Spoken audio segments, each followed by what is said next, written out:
Mimi be kaye no. Ebi a obi ni me nya adwene. Anase omo ye ne fans ne dodo na so ni ebi a omo ne me nya adwene. But one hu di akwa akwi. Yo. Thought ya say. Eti asem ni de da na Ghana police for the adan. Omo mambra no nya adwuma. Ohwehwem. Every say untimi nkoka asem se obi bewu. Na mpani apa obi ewu. On that day na bibiasi ewu premier mu a. Enye so ohwehwem no mu hu ade kudie ntia ma wo kan sa asem. Enye Lilwin kro ya na da wonya accident no okogina de premier ase. Awode a wode sorry ye. Ede be ade na se police be here. Se the media ntimi show me mo. Evidence ben pa na Ghana for hwe. Ana se ebini mu hwehwe a chain say obi a wanya accident serious. Amaka no asay. Ama the next car udi kobo mu so asay. One kasa husu wepra ama nipa wu. Se bi ankoye nipa bi ase eya abofra. Na wetimi asori on that day asa ko premier say. Edi ebe pa evidence be na change ah. Enti se bi obi atimi nya accident. Akwanhia de wo ho eme nipa bia. But the man we asem ya asem ni say onu an kasa for the first time no wa committee ni ho. The tia wo so ya ko premier. Enti obi atimi nya accident e ma ni yeye. But minim say Ghana police so mimi timi decide for mo but omo asu nim say asem no ehwehwemu bi e wo ho a eye say omo susu dosuko no mu hini ni dintia isisa.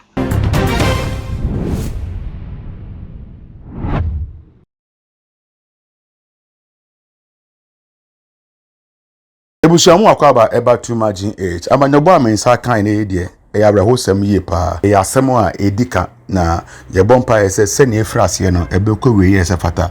Ne nyina ne ye yankasa ye nua be ma kodwo nkansa Lilwin.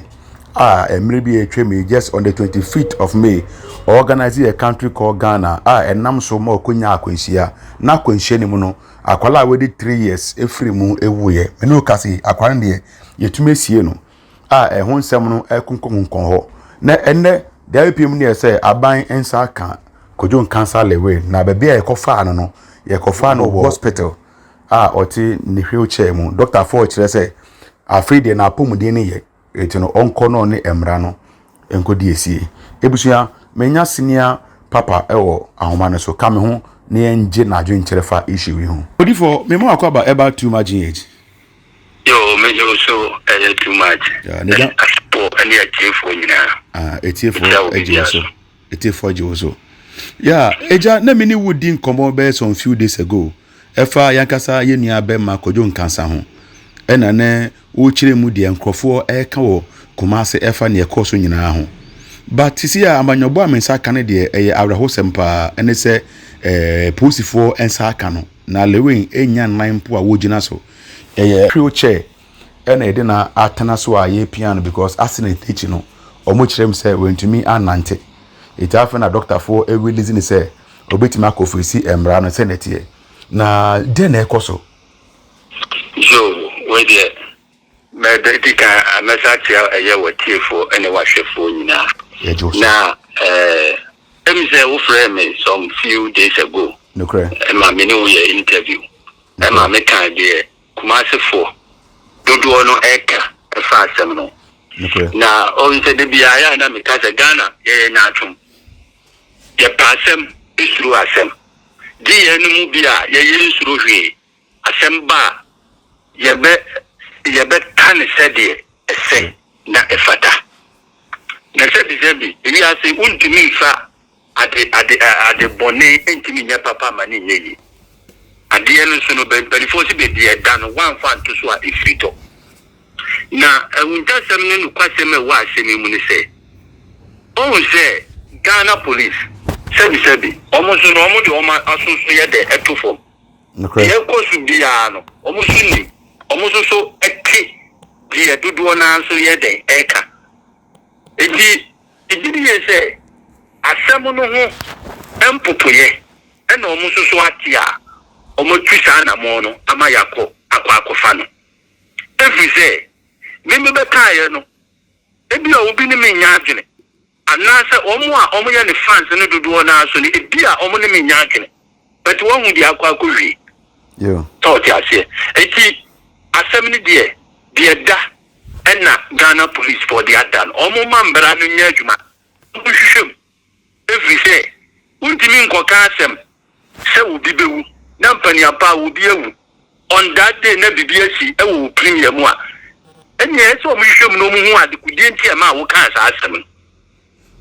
ba no de ne kwan so ano beja won say eba no Lilwin akwanhia onyaye ya akwanhia de etumisi ebi ni mutumi kan sem bi na fe age omo nsem enti ehwe Lilwin akwanhia ya eno na kasakra ne condition wo msisi ya na eche say accident no one plan ebia no or over speed crampo se na eche ne crampo na one plan because of plan ya ankono so no ne body nsei ana omubungu ho ana eja hu ne say too much eja enye Lilwin kro ya na da wonya accident no okojina ne premier ase awode a wode sorry ye ede be ade na se police be here se the media ntimi show me mo evidence ben pa na Ghana for hwe ana se ebini mu hwehwe a chain se obi a wanya accident serious amaka no asay ama the next car udi ko bo mu so asay one kasa husu wapra ama nipa wu se bi ankoye nipa bi ase eya abofra na watimi asori on that day asa ko premier se edi be pa evidence be na chance enti se bi obi atimi nya accident akwanhia de wo ho ema nipa bia but the man we asem ya asem ni say onu an kasa for the first time no wa committee ne ho the tia wo so ya ko premier enti obi atimi nya accident ema ni yeye but minim say Ghana police so mimi timi decide for mo but omo asu nim say asem no ehwehwemu bi ewo ho a eye say omo susu dosuko no mu hini ni dintia isisa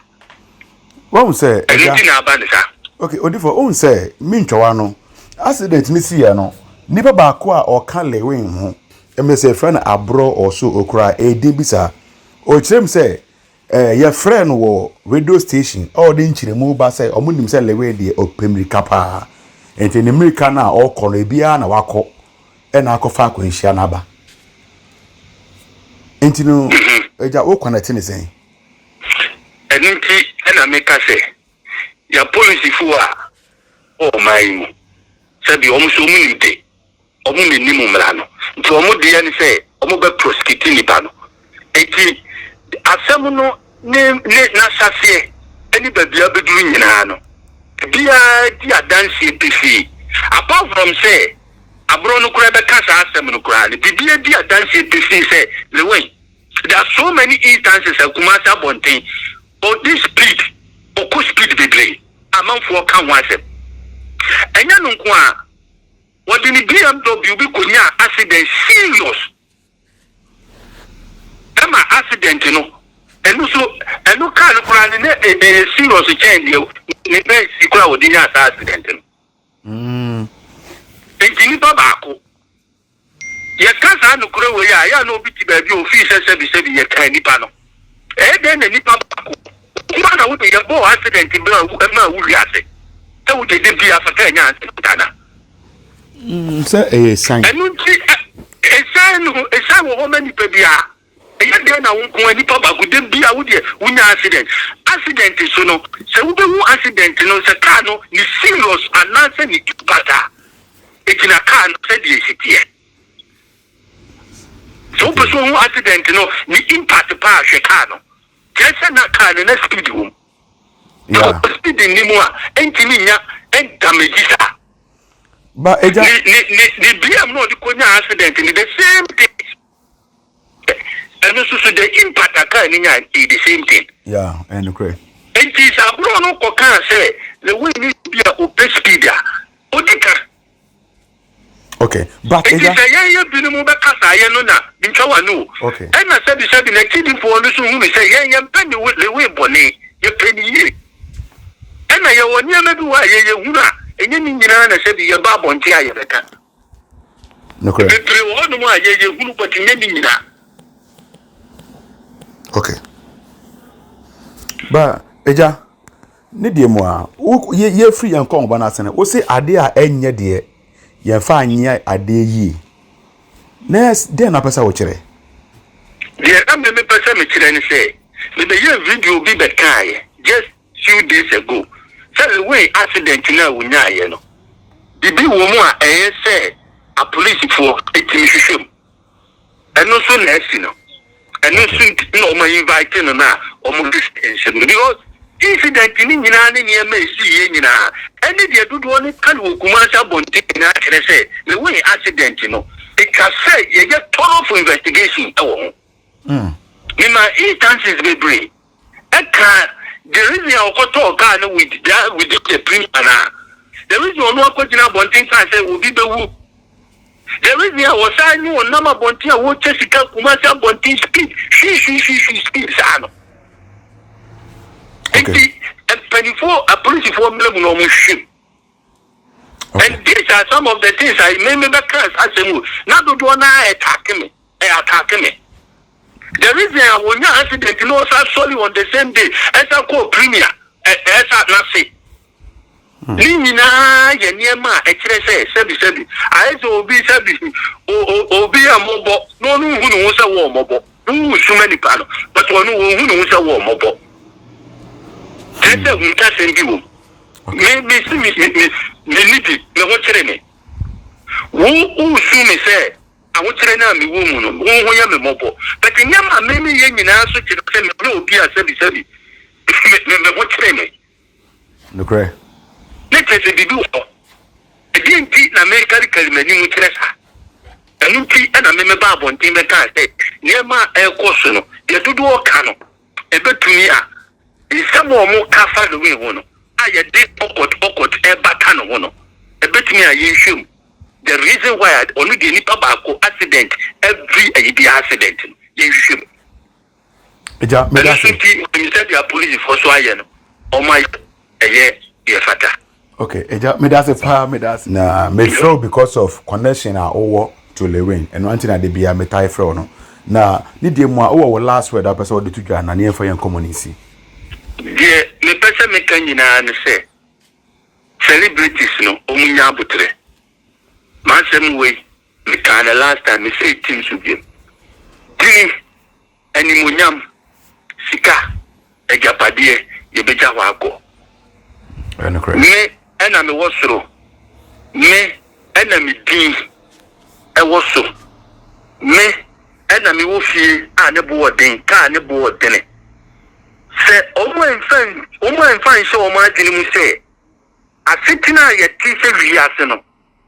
onipa bia ntimi ntina sen konkosie wieye ontimi nya tumi bi di breeding ko timi ntina sen konkosie wieye eye den a wo time obeso wo be free obi beba de to so biem so wo de se wa adwene mu se wo ni nipa bi wo competition wo wiase wo ya kwan do bebre wo a wo be fa so a wo di be pesika at the end of the day at the end of guase and e be breo